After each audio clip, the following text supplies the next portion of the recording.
Hey, I'm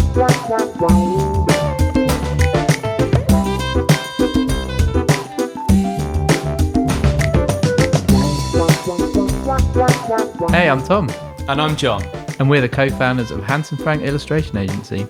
In this series, we'll be sitting down and talking to our illustrators, finding out more about them, their artistic process, and the creative industry we work in. Welcome to our podcast.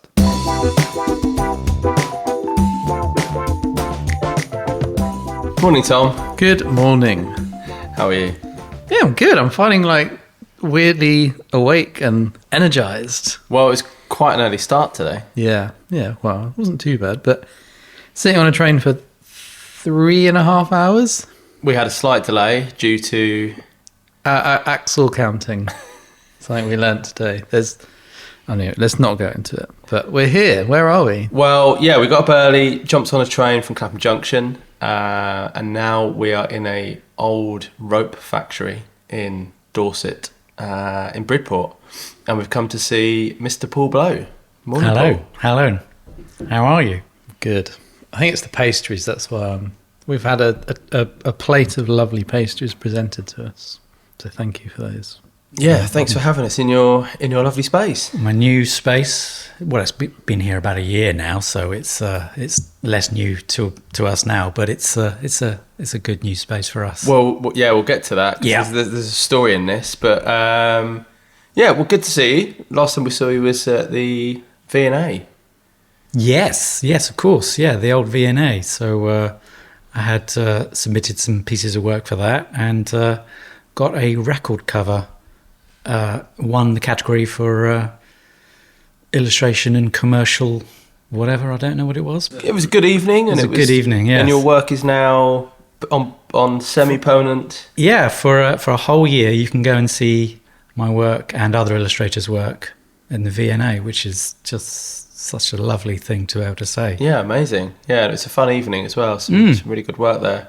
But yeah, we kind of decided on that night, whilst we're in the pub, after, when we eventually found the pub that we'd all agreed to meet. Yes. That we should sit down and do a podcast. Yes. So here we are. Because I think we've been... Well, I mean, I was looking earlier, and I think we've been working with you for almost 12, 13 years perhaps now. I can't believe it's that long, but it seems only like yesterday that John came down to Bridport.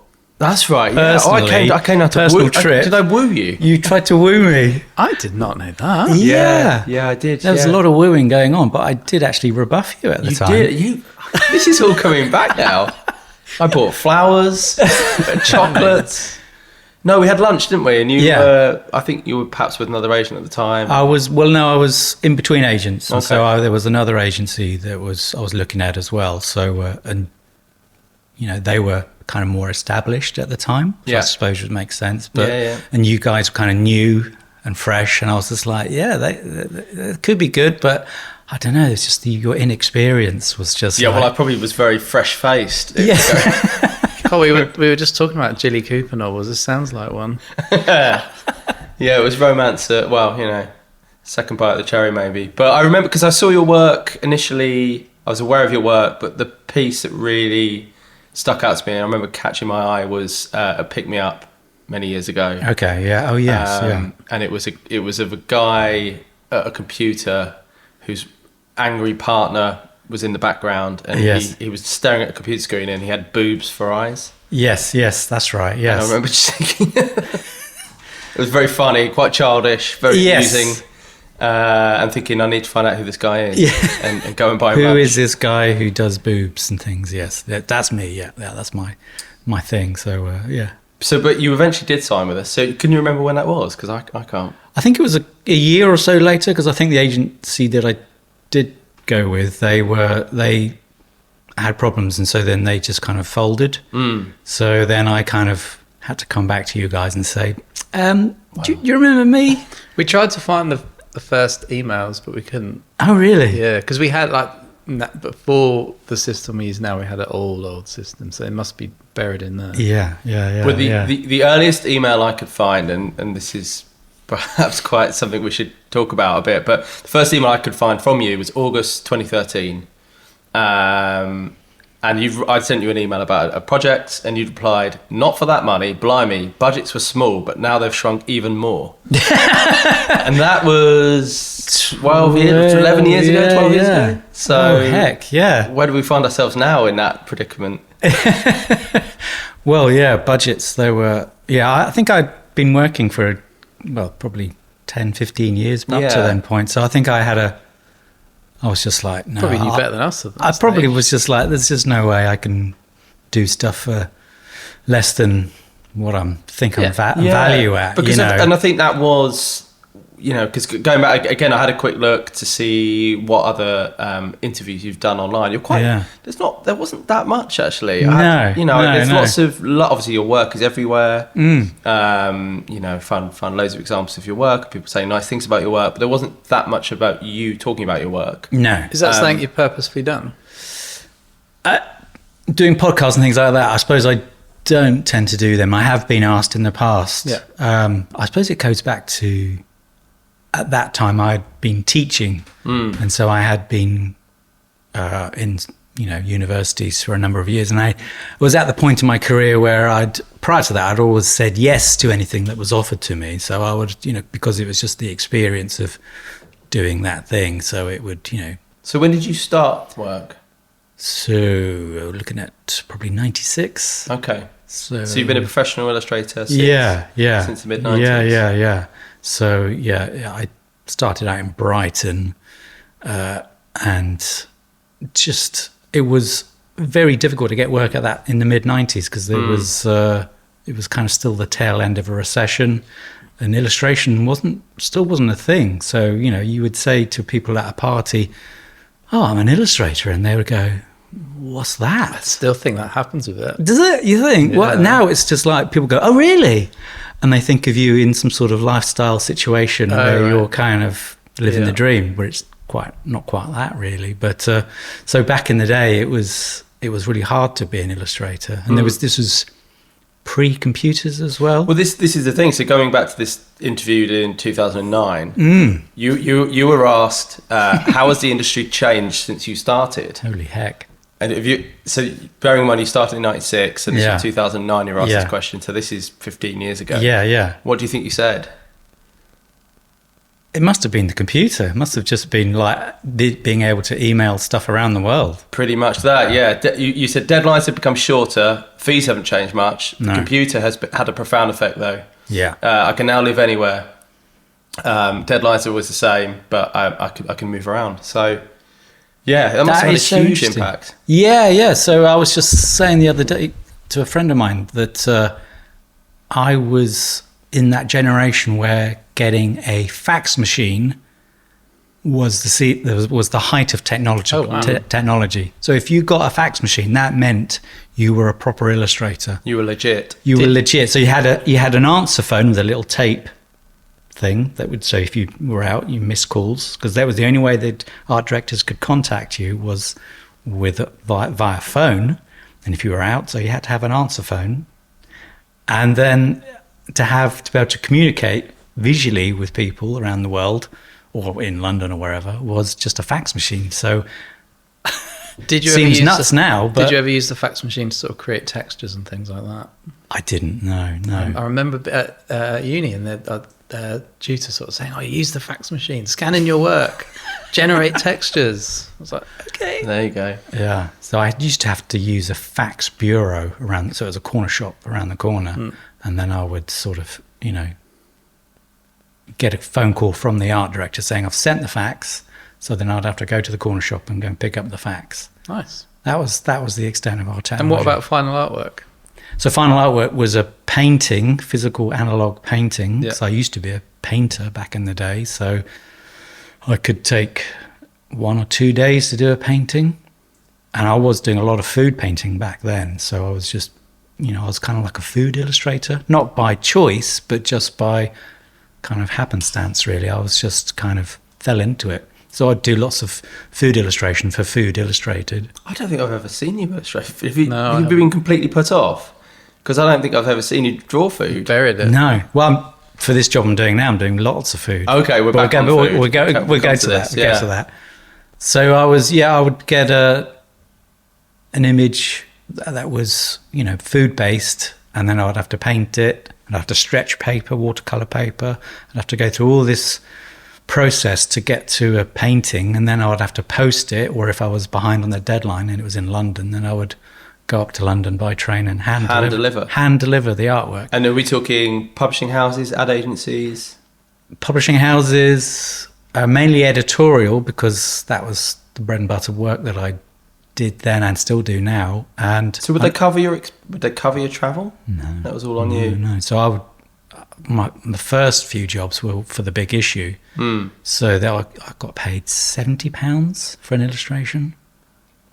So then I would go and hand deliver it, and it would cost me 20 quid for the train fare. You'd be selling the big issue. So then to pay. So I've got memories of going to the Independent magazine, which at the time were in Canary Wharf. And so I'd just walk into Canary Wharf, get into the lift and go up to the 11th floor.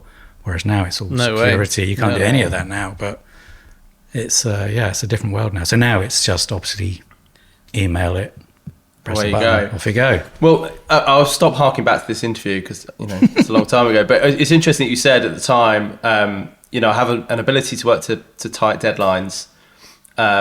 Working editorial really suits me. I enjoy fast turnaround, instant results, and it suits my temperament as I get bored quite easily. Is that still that is still me. Yeah. That is still. This is why I love illustration and editorial. Illustration in particular, because each week or each month it's a different subject, it's a different problem that I've got to solve. I can then research it, study it, do the illustration, send it off, and then a few days later I'm doing something completely different. And so for my brain, it really thrives on that kind of way of thinking. And that problem solving you mentioned, I think that's something very evident in your work.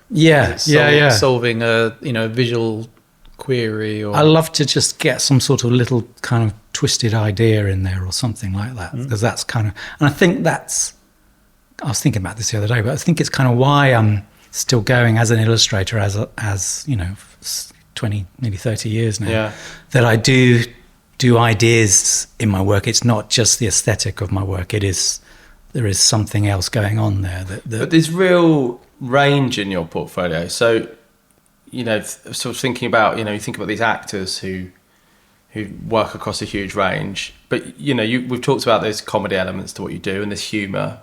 But then I was looking back, some of the topics you've worked across recently: refugees, like true crime murders. I think you did one about euthanasia and death. So some really like heavy, hard hitting stuff. Yeah, I think that goes back to when I was a student, actually. It was kind of, I was always interested in the hard-hitting kind of, sometimes political, sometimes social, economic or whatever, all those sorts of things. Those are the kind of projects I set myself when I was a student. And so I envisaged when I was a student going out into the world and working for the newspapers and doing that kind of high-profile kind of work. But, and then I ended up doing food illustration, which is crazy. But so I've kind of come full circle now in my career, and I'm kind of able to tackle any kind of subject. And for me, that is a perfect kind of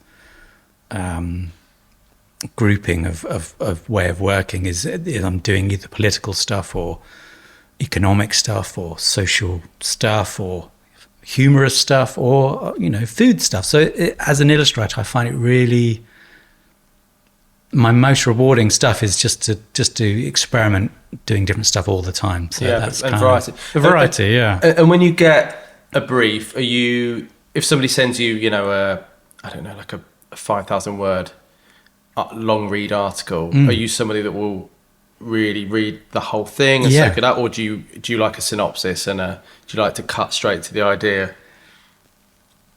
Having done it for 30 years now, if I read the first paragraph and then think about it, and then ideas start to come then, and if the writing is good, then I'll read the whole thing. But if I can't get into the writing and the writer's just a bit, I don't know, it's a bit clunky or something, then I'll probably not bother with it. But so a synopsis works in that time. But if it's a good article, like some of the euthanasia things, You're in. I'm straight in there. Yeah. And then I'm researching, and then it's just like, I'm really enjoying it, and it's just something to get my teeth into. And that process of sort of coming up with those ideas, does that happen just as you're in the studio, or is it just as you're out and about? It's in the studio. So what I do is, and you can see my chair from here, but I just, it's a Eames kind of copy kind of chair, and it's got that little switch at the back, which means you can just pop it out, and so you can recline. I've got the same chair. So so I literally just put my feet up on the desk, Yeah. sit there with my sketchbook, and then that's my happy. So that's your process. My happy time is just to think of the Feet on the think of the desk. ideas. Yeah. Yeah. It's I interesting. love it. And we're surrounded, we should sort of we'll talk more about this building, but we're surrounded by paintings. Your wife shares the space with you. She's a painter. Yeah. Books. We'll take some photographs for you, but there's lots here to inspire you as well. Yeah.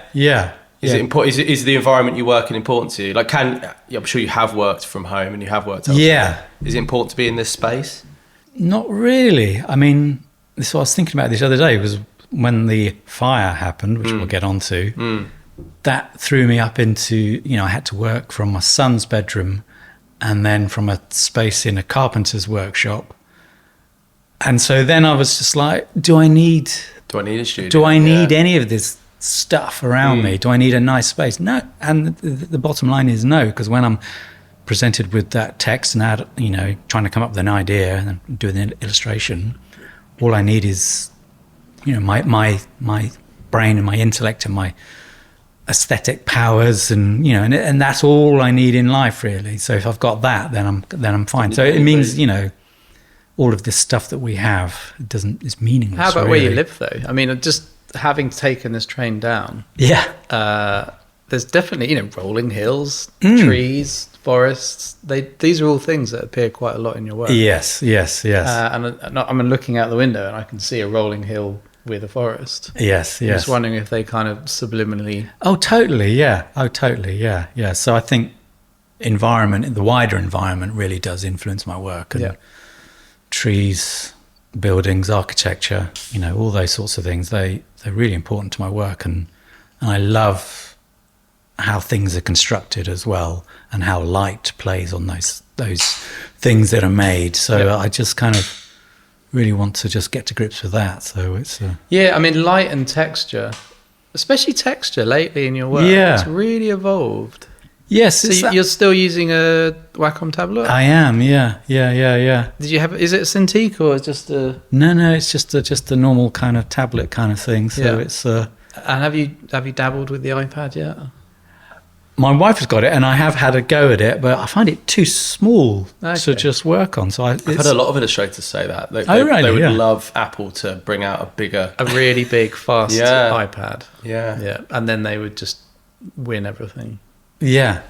So tell me about texture, because that's the thing I've really, really noticed. I'd say in the last year or two.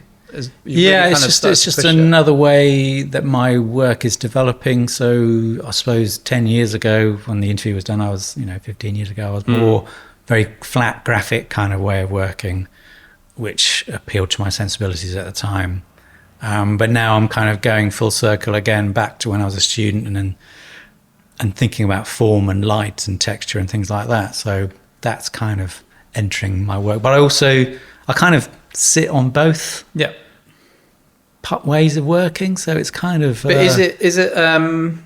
Was that kind of a conscious thing of like, okay, I want to try this? No, it just kind of evolved actually. And luckily I've got clients that I think they were a little bit, not shocked, but just like, oh, this is interesting. But because I'd done it and I was enjoying it, and I think that process of enjoying your work is conveyed in your work, and then so a client, if it's answered the brief and you've done ticked all those boxes, then they're happy to see something new and a bit more fresh. So I think that's what I've kind of been doing, and people have been responding well to it. So I think it was Ravenclaw cover, book cover, where I first noticed it. Yeah. It was, it was depth and, as you say, light as well. Yeah. But I think a lot of illustrators sit there and they're like, oh, I'm not really evolving. But I think it's good that you can. I think it's important to. Yeah, I think there are a few illustrators out there who who have multiple styles and multiple ways of working. And if you would have asked me 15 years ago, is that a healthy way to be? And I would be like, no, not really. You need to really have a focused style so that the clients know exactly where they stand. But now I'm kind of coming around to the feeling like, well, actually, you know, if you can approach each project with a different style that is suited to that particular project, then isn't that more a healthier way of working? Yeah, I still think there's a for me, there's a kind of DNA that runs through everything you do. Yeah. It's still, whether it's flat or textured or or rolled, or it still sits together as a body of work. Yeah. But you've just been able to kind of push at the edges of that. Yeah. I guess. Yeah. And that's important to me, as, you know, I think to any creative, you know, it's pushing the boundaries and thinking, well, how else can I answer this brief, you know? And that, I guess that is a freedom that is given to you more editorially than it is definitely in advertising. Yeah. Advertising can be, you know, they need to know what they're going to get, because their client needs to know that they're going to get this product or whatever they need for their product. Do you enjoy that as much? I can do, yeah. No, I do actually, yeah. Because often the art directors are on your side, and so they're often encouraging the client to say, well, look, this is being pushed a little bit further. This is, you know, this is turning into something else. Maybe not exactly what you wanted, but this is still doing the job that you asked. So how about this, you know? Because I think you have evolved, and I think over the past probably 5 years, there's been more ad campaigns. Yeah. And it's a slightly different side to your work, but I think you're always good at those briefs that require a bit of an element of problem solving, or you know, perhaps the agencies come up with a concept, they have an idea, or they have like a concept, but they don't know exactly how to execute it. And I think you're a good person to bring in for those kinds are of the briefs. Best jobs for me, is if there's room for my personality and my input and my kind of way of thinking about a brief. Yeah, there's been my little twist on it or something, you know. Yeah, so I sort of think there's a campaign for Menabrea where we sort of hid the shape of the bottle. Yeah. The brief that I always think back to was for the blind company. Do you remember I think it was Anecdotal Stories. Yes, I'd forgotten about that. So it was a set of illustrations for, I think it was called like the English Blind Company, about all these stories that their installers had encountered, and it was things they'd seen through windows, wasn't it? Yeah. Oh yes, and you did a set of very humorous kind of yeah. There was a man with an owl on his head. Yes. I think there was a lady weighing one breast. Breasts again. And these are all based on true stories. But these are true stories, yeah. And I think there was a. But I just think, I mean, genuinely, if you know, you say, okay, all right, I've got a brief from the English Blind Company. Yeah. Blinds as in what goes over a window. It just sounds really dull, but you brought that to life and made it a really engaging set of illustrations. It was a great job. So it's where the art directors and the clients are just saying, we've got this synopsis effectively, what can you do with it? So that's perfect for me. Yeah, that was a fun one. But I do think you do have, again, that range in your work. And, you know, I wonder if the things that you had to change consciously in order to evolve from editorial to advertising, was there anything you kind of felt you had to tweak, or was it a natural? I think it was just a natural kind of way of working. I think I try and approach the advertising work as I would do the editorial work. So it's kind of just, you know. I do have one little memory of an art director getting in touch. Right. And it's not a criticism of your work, but they said, here we go, we like Paul's work, but everyone looks a bit sad. and I remember you basically went into Photoshop and turned that frown upside down. And then we got the commission. I don't remember what it was. It was a long time ago. But that's so funny. They just, because advertising is more happy people. Yeah. Well, this is the thing. When I do happy people, in my head, they look like they're having a shit. You know what I mean? You know, they're just like, real secrets here, they're guys. just grinning too much, and it's just like, oh God, I can't do. I mean, shiny happy people. You know, if we ever needed a Paul quote for a podcast, that's that. Great. But it's interesting because I think you can have a body of work that and you get lots of editorial and kind of serious commissions. Yeah. But like Tom says, just a small tweak, like let's throw in some happier looking characters, and all of a sudden you're opening up yourself to a whole different market. Yeah. Well, but I mean, back in the day, one criticism that an art director made was saying that all of my women in my work looked a bit blokish. Interesting. Which was so I was like, okay, yeah. Oh, actually, yeah, you're right. I was having a scroll through your Instagram on the way down on the train, and I would say that a good 85-90% of the time you're drawing men. Yes, which is a real opposite, because there's so many illustrators I speak to, and they're like, men are really hard to draw because there's no cool clothes or hair or defining features that make someone look interesting. Yeah, but I find blokes easy because it's just blocky. It's just blocks, whereas the female form is all curves and whatnot. And so I have mastered it now. But at the time, I was just like, I think you're right. Jesus, what am I doing? These are awful. So now I feel like I've consciously tackled doing women, and actually now I love doing the women. So hence boobs everywhere. There you go. Perfect. One thing, obviously, we spoke earlier about meeting up at the V&A recently for an award win. Congratulations! Thank you. Another one. Well, exactly. And then I was looking on your site, and actually the list of accolades goes on and on and on. Sorry. I mean, it's fantastic, but it's interesting. I think you are probably the most awarded illustrator on our books. No I think we should just way. make it official. I think we'll make that official. You get. I mean, because I've been going so long. But like some people, you go on the website, you've got a couple of awards there, but yours was a scroll-worthy list. And some big, so the Association of Illustrators in the US, you've awarded you a few times. Communication Arts and also the American Illustration, they are difficult to get into. Yeah. So tell me about it. Is it a conscious thing on your behalf? How much time and effort do you put into award entries? Yeah, no, I think it's important because I view it as a form of advertising for me and my work and what I do. So if I can get it into an annual that is going to be seen by the people that commission me, then I'm all for it.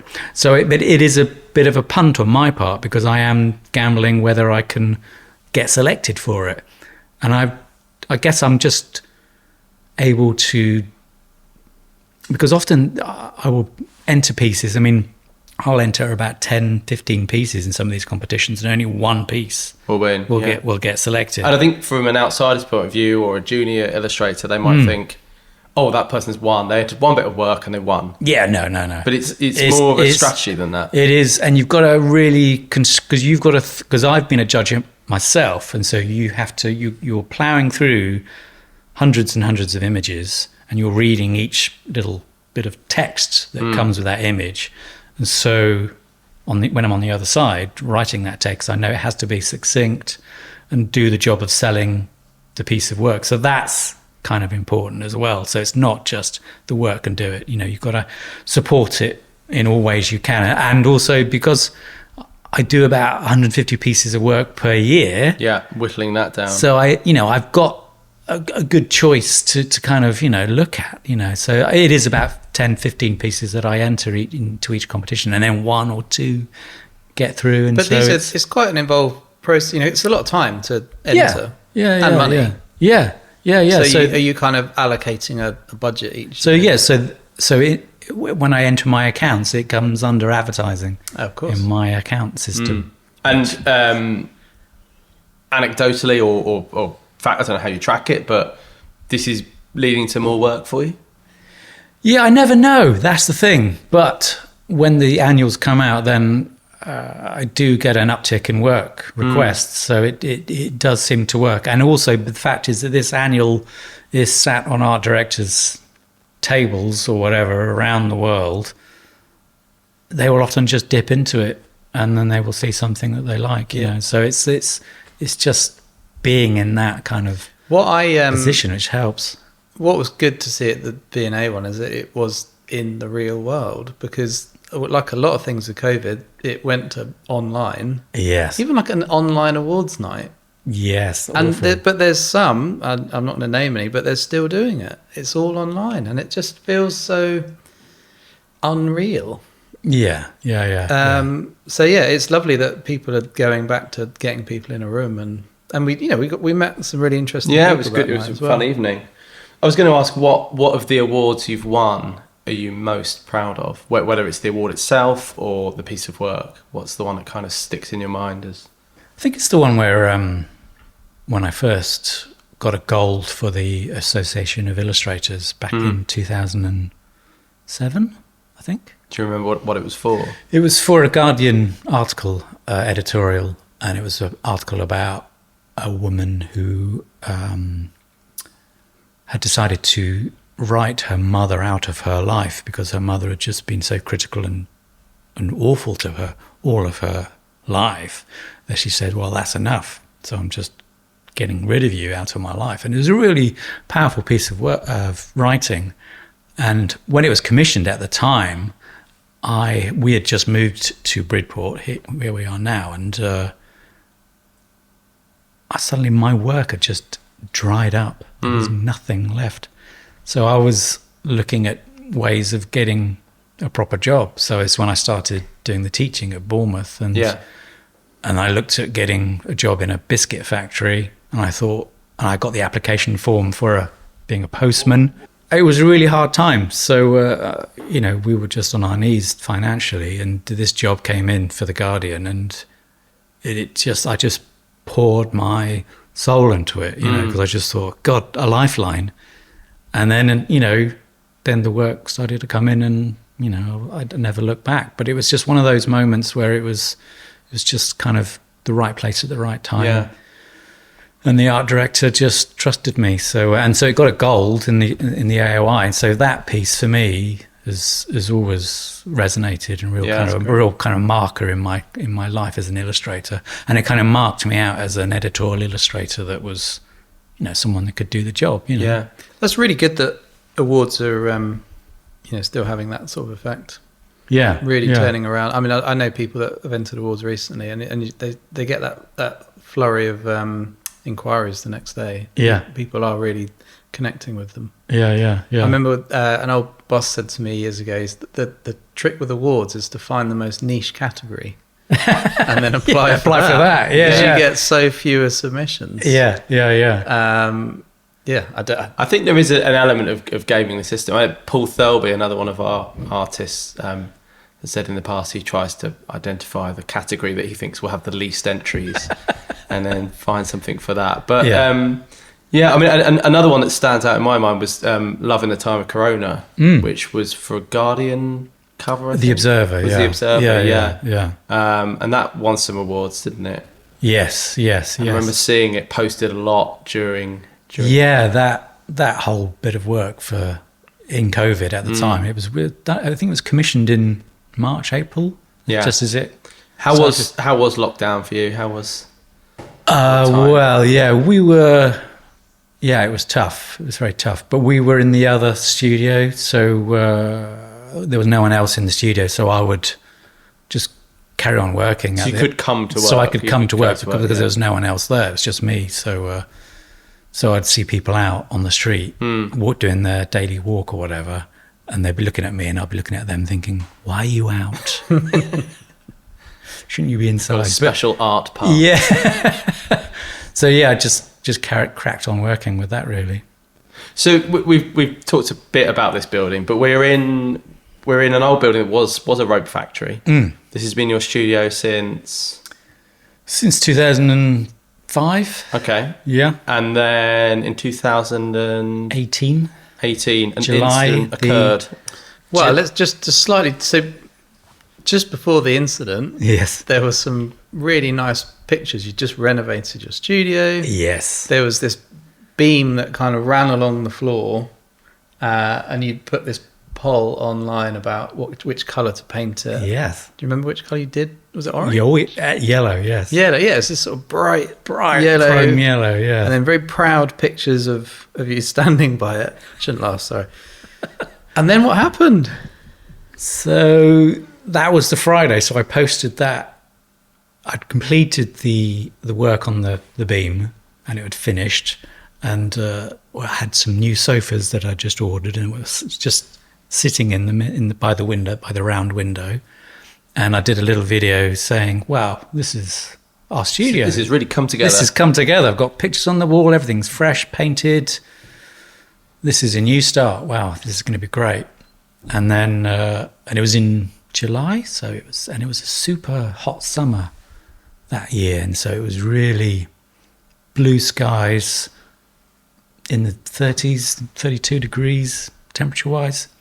And so that was on the Friday, and then on the Saturday, I went away with my family down into Devon, going swimming and stuff like that. And then we got a phone call from one of the artists here, and he just said, your studio's on fire. And we were like, what? So we raced back, and the whole of the second floor of this building was on fire, and the roof had completely collapsed, and the fire brigade were there. Wow. So you were stood in the car park here, yeah, just looking at work on fire. I did actually, because it was in the early days of me doing Instagram, I did actually do a reel of me reacting to the fire. And even thinking about it now, it kind of catches my throat, because it was too hard, so so I never posted it, so I can't watch it now because it triggers so much. So yeah, I just stood in the car park, and I was able to talk to the fireman and say, "Can you just aim your water on that bit?" That it was. I remember the photo. It was big, sort of 10-foot high flames. Yeah, a big fire. Yeah, it made the local radio and news. Yeah. So and that was computers, hard drives, paintings. Yeah, so on that Friday, I normally take home my external hard drive that was sat next to my computer. Yeah, because cloud stuff wasn't really a thing there. Yeah, so too expensive. So I just forgot to take it home that particular weekend. So it went up in flames. And we had a fair amount saved. I know we managed to give you back some stuff. Yes. So I had various people around the world sending me stuff as well. So just on the fire, how did it start? Well, it was just the fire brigade reckoned it was just light refraction through this round window here. Through the windows at the side there, because that's what it was. I did want to add, it was nothing to do with the renovations that you'd done, or the beam. I didn't leave any kind of So it started in the studio next door to ours. And it was just the artists there had oils and rags and terps and stuff like that. So something must have just caught light refraction, and that's it. And so there was a big hole in the floor just there where the fire had got so hot that it just burnt through the entire floor and the roof. Apparently, it got to about 600 degrees, which was so. We've got my keyboard, which was, I saw there's a charred keyboard here. It's melted. All the Apple keyboard keys, little plastic keys, have just melted and just curled that was up. Some sort of quirky sculpture. Yeah, so did I. Yeah, it's great, isn't it? And a little remnant of the fire. So you lost a hard drive of your work. Your wife lost a lot of her work. Originals. Yes, all originals. All the work that I'd done over the years, because I used to work analog and computer, so lost all of that work. So if it wasn't damaged by the fire and it wasn't damaged by the smoke, it was obliterated by the water, because obviously they poured thousands of gallons of water into this place. So the floors below us, all the artists lost all their work because of water damage. So it was an absolute shit show. Wasn't there an issue with the insurance? Or? So because we were sharing with artists and it was an open studio, we couldn't get insurance for our bits and bobs. So we just were left with nothing. So what's been the journey of? I mean, we're sat in a building now that you would not know. I was going to say, when I arrived here today, I was expecting to see a more modern rebuild, but it's almost seamlessly. What's that journey been of getting it back to? It's been a long. I mean, it took 6 years for them to rebuild. So they should have done it within 2 to 3 years, but there were just wranglings with insurance and loss adjusters and things like that, and then building things going wrong. So it's been a long time. So we've been in another studio. We were in another studio near to the police station, and that was a awful rat-infested place. But we thought we would just be there for a couple of years, but we ended up being there for 6 years, which was hard. But eventually they've rebuilt this place, and now it's insulated. It's got heaters. It's warm. It's lovely. It's a modern space, but within the shell of a rebuild that looks like it was built 100 years ago. So but it's also great that it's remained an artist studio, because I think there's a lot of, I'd hate to say it, but I think in London that would have, the property owner would have taken the opportunity to just have it renovated and turned into a set of apartments or something. Yes. Well, actually, we have debated on whether we could just secretly turn this into a little bijou kind of flat for ourselves, you know. But yeah, it is. It's amazing now. So we are lucky, and the landlords have been really supportive, and made sure that we had first dibs on whether we could come back or not. So and there was an element of crowdfunding behind this. So yeah, at the time we were absolutely devastated and in shock, and just didn't know what to do. But so people on Instagram and friends of ours on Instagram got together and created a crowdfunding kind of thing for us, and the actual illustration community just absolutely came together and just sent us money, which was incredible. It just really made such a difference to us, and made our belief in human life and human society makes it, all worthwhile, because you just think, if people are in need, then people can help a little bit. And and I've seen it. I do think we work in a lovely little community, actually. And I think the illustration industry, I've seen it happen a couple of times. Yeah. People have pulled together for an individual. It's been amazing. So I can't thank people enough that helped us. I mean, there were people whose daughters, little girls, saw the fact that we'd lost everything, and so they would give their pocket money to us. Christ. Just like, whoa. Your grief. I can see you're quite emotional talking about it now. Yeah. It must really... It was just incredible. And we were just like, wow. I just want to take a moment to encourage all creative people to put their stuff on cloud storage. Yeah. I know it's really boring, but yes. We've been, over the years of doing this, I've known Illustrate every other year someone's old hard drive dies. Yes. And they lose a load of work. And we're at a point now where cloud storage is cheap and easy. Broadband speeds are pretty quick. I did it myself with all my photography archive this year. But just chuck everything in the cloud, and then it's just safe. So I don't have anything. I only have my current project on my computer. Everything else is in iCloud or wherever else. I've got three places where it's duplicated in iCloud somewhere around. So it's incredibly boring, but really important. But it's a hard lesson that we learned, and big time. What can you do? But now I suppose the way I look at it now is that as a creative, it's important for me and any creative to always look to the future, and so even though I lost all of that work, I don't miss it so much, because I'm always looking to what I'm creating in the future. So it's that. So it's not weighing you down. So it doesn't. It's not. It's so reflecting on it now, 6 years later, I don't miss that stuff, and in fact, I kind of feel a bit uncoupled from it. So it's more. Yeah. It's more kind of I'm freed from it now, and so that's a really kind of healthy place to be for me. So it's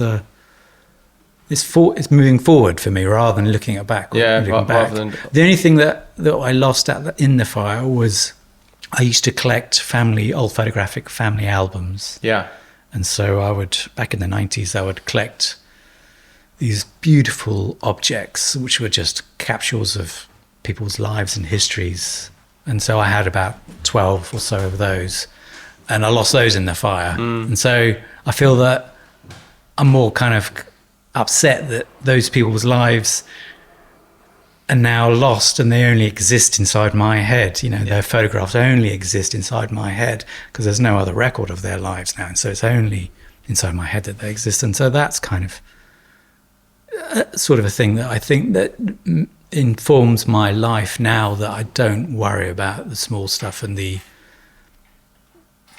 possessions and things that you have. Yeah. You know, I just want to live my life and look to the future all the time rather than...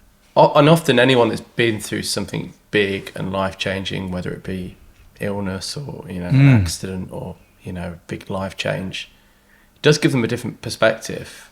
Yeah. Moving forward. Yeah. And I think actually, in a way, can remove an element of anxiety in your life, because you kind of think, well, actually the worst thing did happen.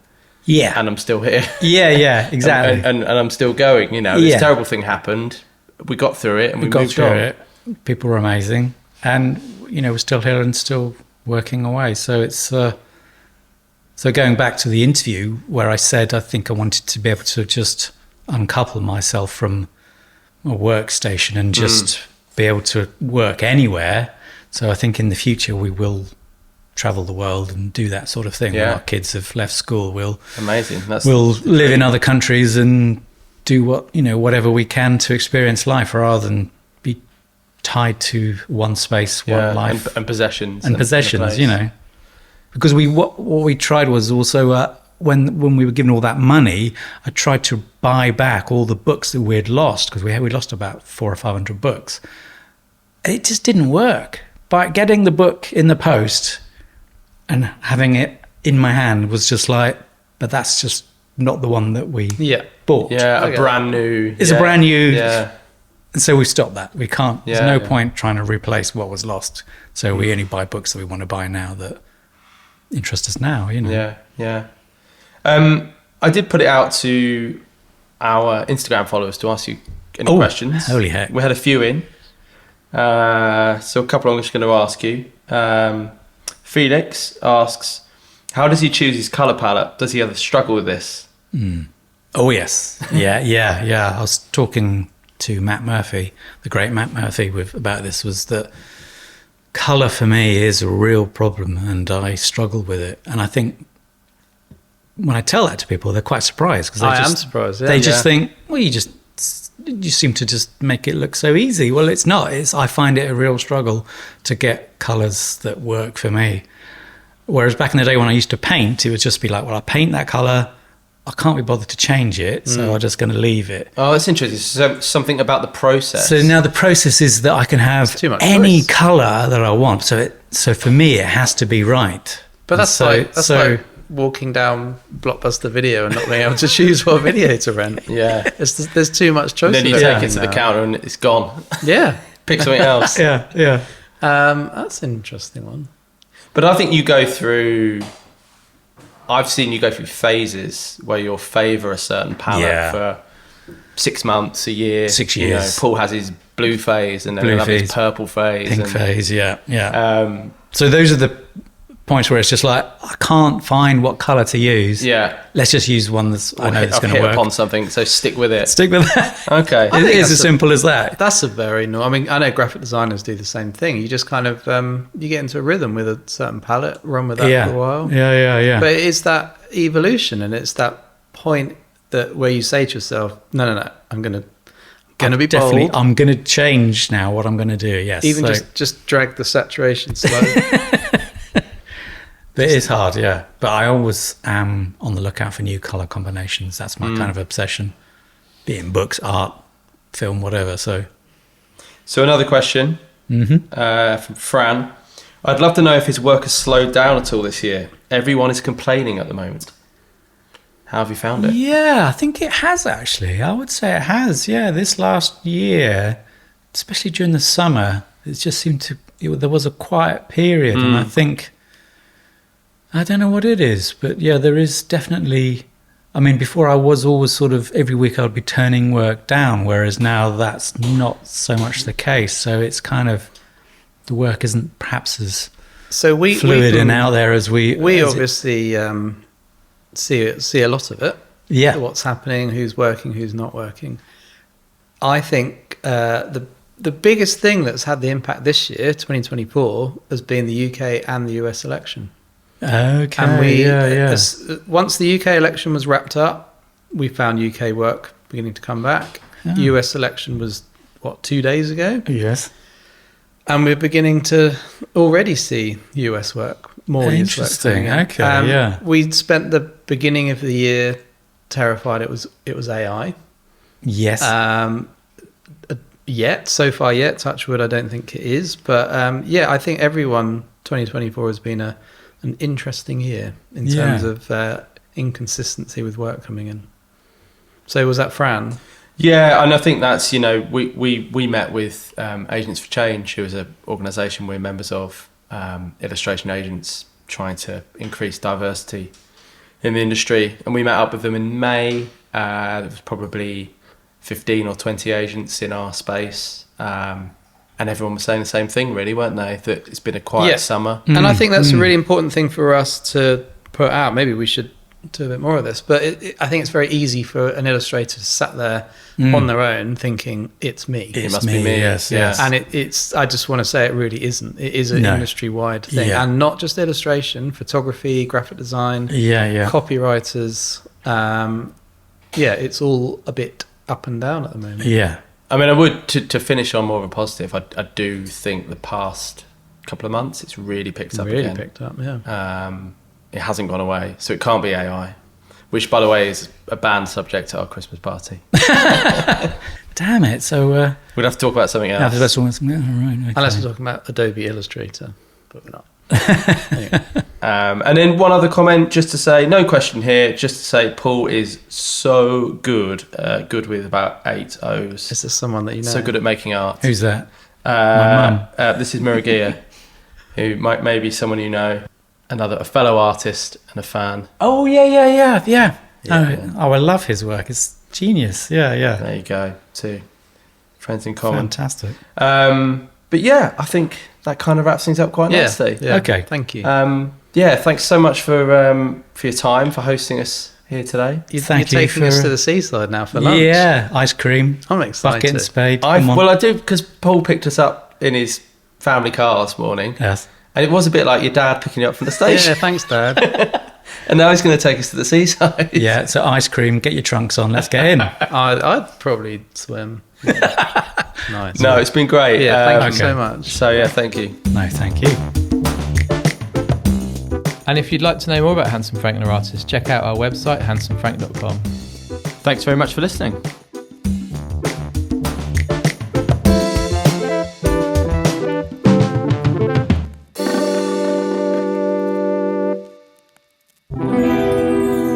Handsome Frank. When I do happy people, in my head they look like they're having a shit